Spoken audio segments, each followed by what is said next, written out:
Well, good evening and thank you for joining us, everyone. I'm Sharice Gibson. And I'm Katie Moore. Governor Jeff Landry spent the afternoon on the New Orleans riverfront signing some so-called tough-on-crime bills into law. State lawmakers passed the measures during the special session on crime that wrapped up last week. Paul Murphy reports one of the items Landry signed commits state troopers to New Orleans long-term.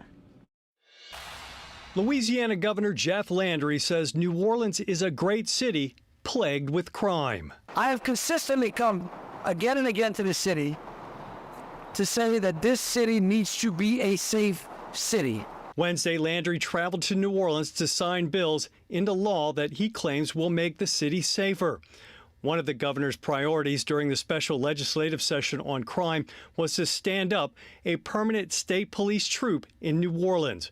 Lawmakers approved $19 million to fund the unit through July. As governor, our commitment is going to be to establish a permanent troop unit that is going to work inside this city, not just in the corner, not just in the business district, but inside this entire city. Troop NOLA would function like the other 9 regional state police districts across the state, with about 40 troopers augmenting the NOPD. LSP Superintendent Robert Hodges says he's building the team as we speak. In addition to New Orleans officers, you'll have state uniformed troopers as well as investigative troopers following up not just on violent crime, but on all crimes in the city so people can feel safe wherever they live within Orleans Parish. Some New Orleans lawmakers have said the manpower-strapped NOPD can certainly use the help, but they want to know if troopers will have to follow the court-ordered policing reforms now guiding the NOPD. Will the state police have to follow the consent decree?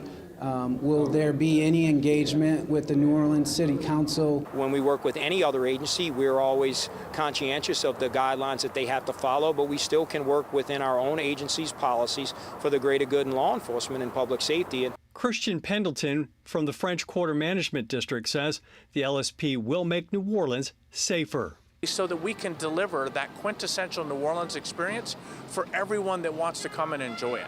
Colonel Hodges wouldn't reveal whether troopers would be answering actual calls for service in the city, but said the LSP would be working in sync and strategically in partnership with the NOPD.